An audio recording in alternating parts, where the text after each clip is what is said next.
Hello, this is Angela with Permaculture. I forgot to charge my microphone. It is 95 degrees out and my air conditioning and my neighbor's air conditioning are running. That is just how this video is going to be. So I first off want to say thank you to folks who have been super patient that I have not been making a lot of videos the last few weeks. I am in the home stretch of cleaning out my parents' house, which was an unbelievable undertaking. It has been 10 to 12 hour days, basically every day for close to 3 weeks. And that includes my husband and all of my kids helping intermittently with that. And 2 of my friends came and helped as well. So it's just been a huge job. And I have had to prioritize that because we need to get my dad's house on the market here in less than 2 weeks. So I had to get everything out. And that has meant everything else in my life has been on hold or greatly reduced in the amount that I can give to it. So thank you for being patient with me. I hope to be back to regular filming here starting this week. Now, as I said, it's already 95 degrees out. It's not even lunchtime. We are in the middle of yet another August heat wave. Temperatures are going to be above 100. I think it's supposed to be like 108 today.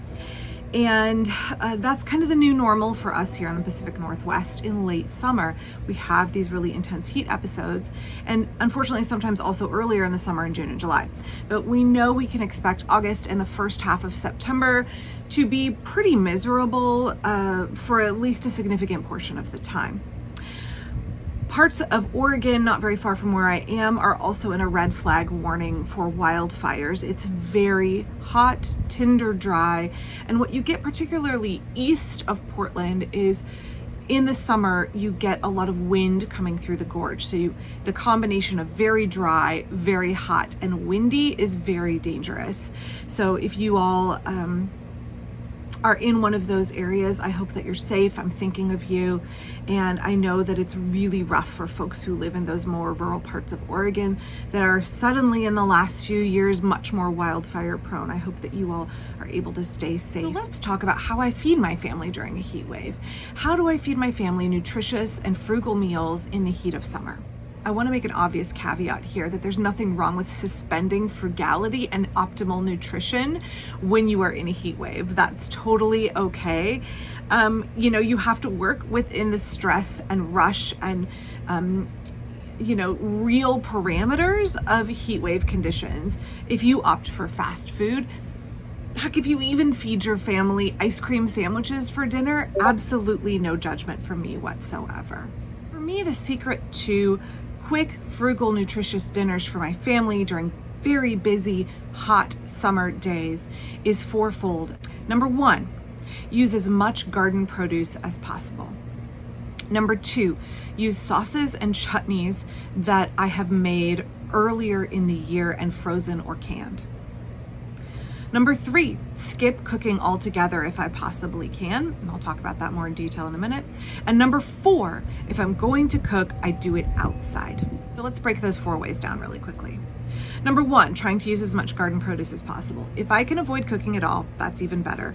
I use lots of raw veggies in my dinners in the summer and lots of quick/fridge pickles or lacto-fermented pickles. This time of year, I'm mostly using tomatoes, cucumbers, summer squash, and onions because those are things that are coming out of my garden in vast quantities. Lots of those get pickled, not so much tomatoes, but definitely cucumbers, summer squash, and onions. Obviously, I'm making a lot of salads and things with those, but also I am making salads with things like blackberries. Mix them with feta cheese and red pickled onions. Great salad. I make things like panzanella with peaches and with tomatoes out of the garden. So I'm not limiting myself just to veggies when it comes to using up garden produce. I'm finding ways to work those fruits into savory dishes or the main course or a side salad as well. Number 2, use sauces and chutneys made in other seasons that I have preserved, frozen, canned, or if it is in the case of some chutneys, they'll keep in the fridge for 6 months easily. Prime examples. Number 1, you can watch this old video where I make plum ketchup. This is a condiment that I use all over everything, at all times of year. The combination of acidic, garlicky, sweet, and salty, a great topping for otherwise kind of repetitive, bland, quick dinners. any way I can use more sauces that have used up garden produce earlier in the year and frozen or preserved them allows me to expand how much I am eating out of my own garden. Other examples are basil pesto. I have a video where I make pesto, several different kinds. It doesn't have to just be basil, but right now I have a lot of basil pesto. So we're using that a lot, not in traditional ways like pasta. I certainly do not cook pasta in the house in the summer. No, thank you. And so I'm using them in salads a lot. The other night I had to take dinner to a friend, and so I needed to make a double batch, right?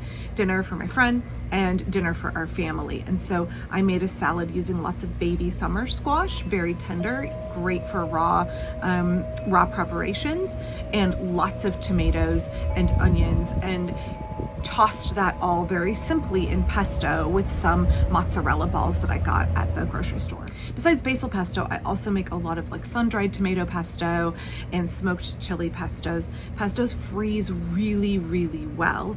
And so for me, I have a whole section in my freezer. I have a video about my freezer here where I can just pop out jars all through the year. They're all neatly organized and give them 24 hours to thaw in the fridge, and they're ready to go. I also make balsamic reductions, and I mix in a lot of fruit. Like I had a number of figs that I dried from my garden, and so I made a reduction with basically reconstituted figs and balsamic vinegar, cooked them together, strained it. That is so good. I'm going to talk about it a little bit later. Balsamic reduction is so good over berries, over tomatoes especially. Oh, my stomach's growling. Makes such a good addition, and it kind of makes your tomatoes move from something that is maybe a little bit simplistic, or you get tired of eating tomatoes, that layer of complexity of having a balsamic reduction and some cracked black pepper and some like fleur de sel over them. Very simple way to eat tomatoes that tastes very sophisticated and is really enjoyable. Some other examples are I make a caramel spice pear butter from pears from my garden. That's really good to use over dishes that otherwise feel kind of the same, right? When you have really basic ingredients, because we're cooking outside in the summer or we're not cooking at all in the summer, adding those sauces and chutneys is a way to diversify what we're eating and keep it really interesting without having to really cook anything. Number 3, don't cook at all. We have lots of kind of antipasto charcuterie plates in the summer. My 18-year-old really loves to eat this way. Deconstructed summer dishes, if you will. I have a spread of basically ingredients, and you can put them together as you will, or you can eat them all separately, and that's totally a valid way to eat. I won't get into the TikTok discourse about girl dinner, but a little bit like that. You don't have to expend the effort in the summer. You're busy, it's hot out, and you can eat single ingredients separately, and together they form a dinner. Examples of this are crackers and salami and cheese and sliced fruit from the garden. That's dinner. A bagel with smoked salmon, sliced onion, tomatoes, and cucumber dill salad, that's dinner. Hummus and tzatziki and flatbread I had made earlier in the winter and frozen. I could just take it out the night before and let it thaw in the fridge. That's dinner. Chicken or turkey that I cooked earlier in the year and froze. Make salad with the breast I froze in the autumn. Add some curry powder, dried cranberries, apples, and minced shallot. That's dinner. Maybe I can serve it with crackers, maybe not. It doesn't have to be fancy to be real nutritious food, and it doesn't have to be sophisticated to feed your family and to be enjoyable. Number 4, if I can't avoid cooking, I cook outside. I've featured this a lot on my channel over the years. If we cook outside, it keeps the grease outside the kitchen. When my daughter wants to make like lumpia, or she wants to make some kind of like marinated fried tofu or something like that, I don't want the grease splatter in the house. If she's gonna make bacon, I don't want the grease splatter in the house. So we cook outside a lot, even in colder months, but in the summer in particular, we cook outside a lot.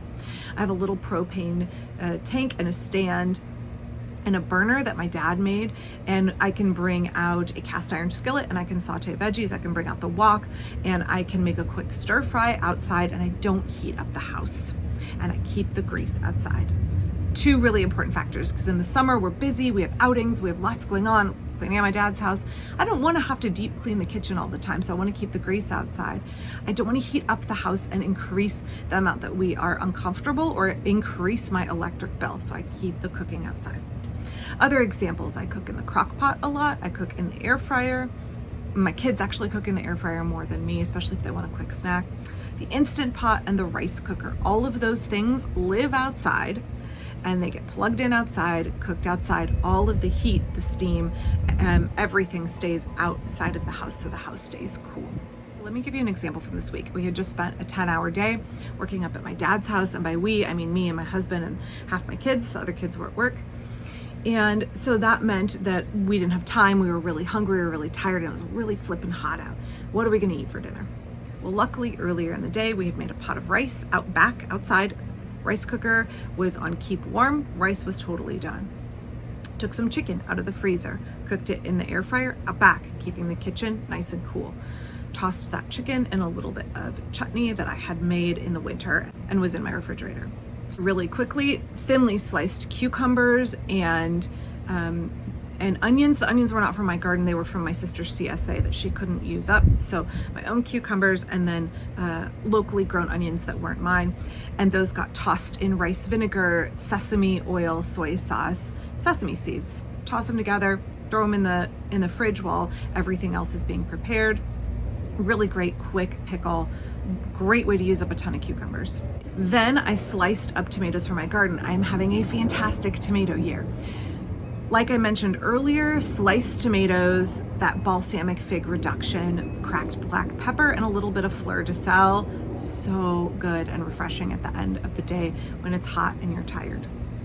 That was the whole dinner. 2 salads using up tons of veggies, rice that was cooked outside, chicken cooked in the air fryer, and otherwise boring plain chicken is gussied up using sauces that I made earlier in the year, a sweet chili chutney. So using this 4-fold technique, use fresh produce out of the garden, use sauces and chutneys made earlier in the year, avoid cooking if possible, and cook outside when you have to.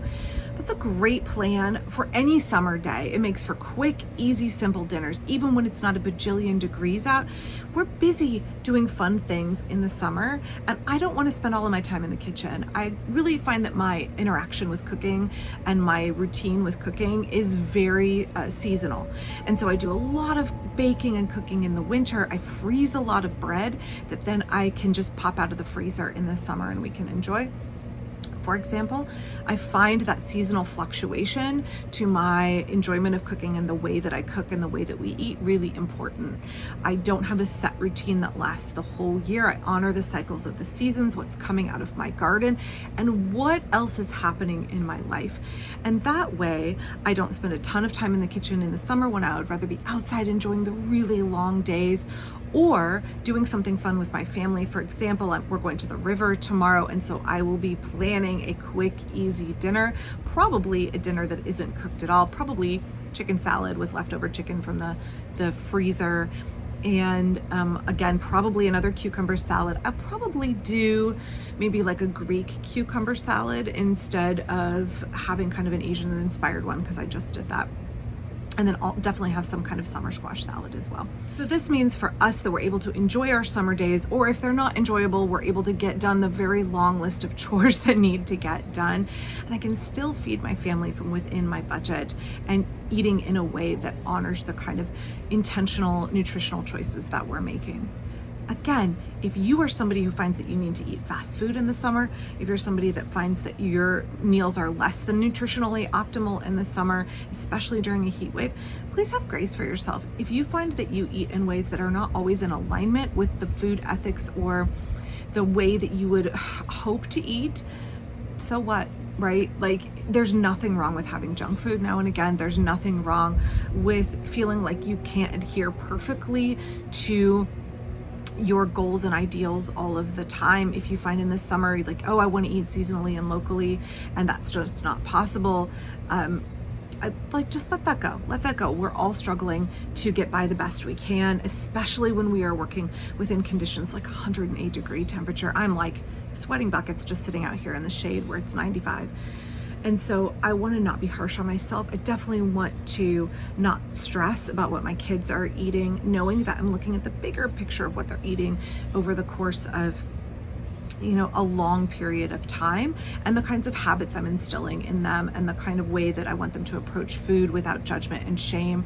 I want them to approach food in a way that is joyful, and a way that feeds and cares for their body, but in a way that encourages them to have good habits and good relationships with the foods that they eat and the people who prepare them. No shame, no judgment, no feeling like we have to adhere to anything strict and confining in the way that we consume our food, knowing that we're doing the best we can. We strive for the good, better, best.